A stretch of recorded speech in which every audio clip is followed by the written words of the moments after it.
పాఠశాల యాజమాన్యాల వైఖరిని నిరసిస్తూ ఫీజులను తగ్గించాలని చెప్పేసి డిఓ గారికి టీఆర్ఎస్ ఆధ్వర్యంలో వినతిపత్రం ఇవ్వడం జరిగింది. విద్యా సంవత్సరం అనంటే చాలు పేద మధ్యతరగతి తల్లిదండ్రులు భయభ్రాంతిగా గుర్తించాలా ఈ పాఠశాల యాజమాన్యాలు వైఖరిగా ఉంది.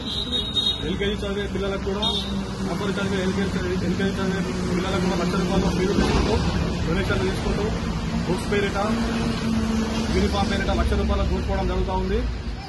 ఈ విద్యా వ్యవస్థ విద్యా హక్కు చట్టాన్ని అమలు చేయాలని చెప్పేసి మేము టీఆర్ఎస్ తరఫున డిమాండ్ చేస్తా ఉన్నాం. లేని ఎడల విద్యార్థుల పక్షాన మేము పూర్తిగా ఉద్యమాలు చేస్తామని చెప్పేసి కూడా మేము డిమాండ్ చేస్తాం.